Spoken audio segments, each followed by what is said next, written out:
Welcome home to Eden. So I often find myself having to defend my way of being. You know, people will say to me, the way you don't have money and credit cards and such is so, they'll say things.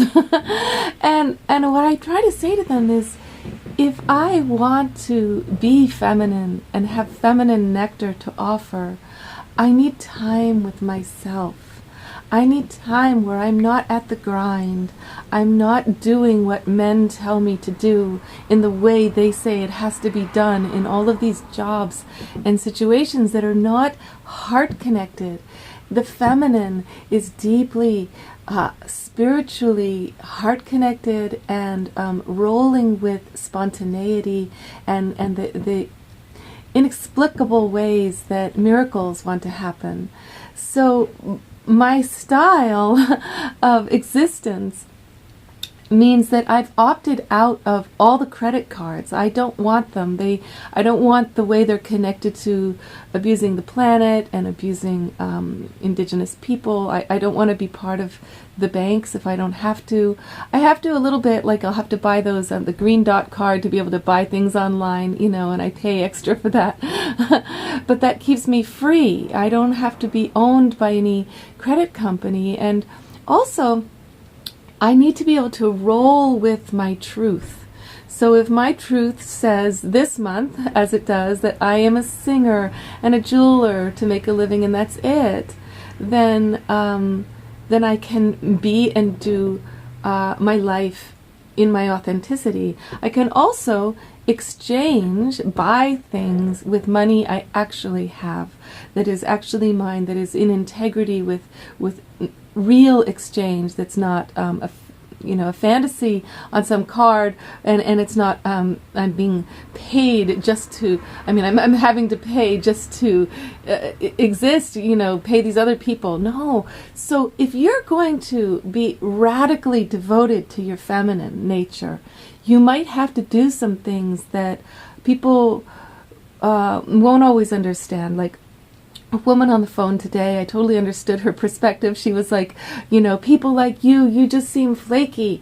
We responsible people get burned by you. And I was trying to say to her, look, if I'm going to have that cup full of feminine nectar for my community, I actually have to live from a place where I am drinking from the fountain of the goddess, or else I won't have that feminine nectar. I'll have something else. I'll have more of the masculine that everybody else already is so cultivating so tenaciously,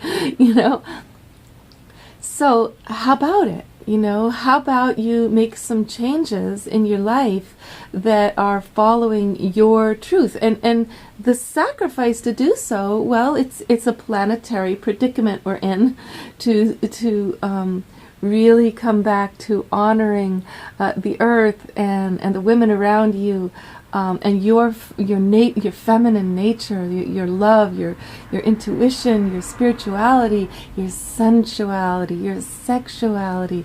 Oh, honey, to really do that, it's a significant life shift. And although I'm judged and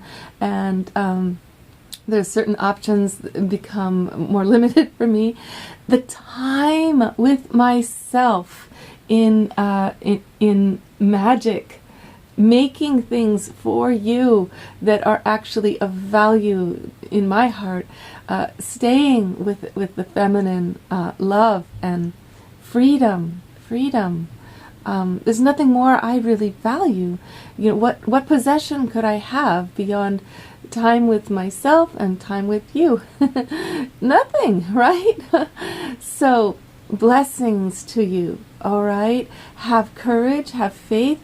Every single thing I've ever done has started with resistance. My mural, it's now still been there almost more than 25 years. But when I put it up, a whole bunch of people wanted to protest. I'm singing now. I'm dealing with some people protesting, and actually, oh my gosh, it must be like at least 100 people this week just so celebrating the magic of my music in town. I'm busking. I'm busking. It's so fun.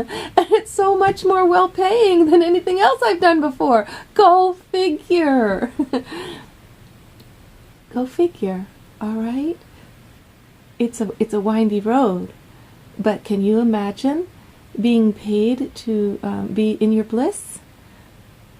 Have your bliss be what's totally sustaining you? Self-love is sustainable, and it takes a sacrifice at the beginning, love. Okay?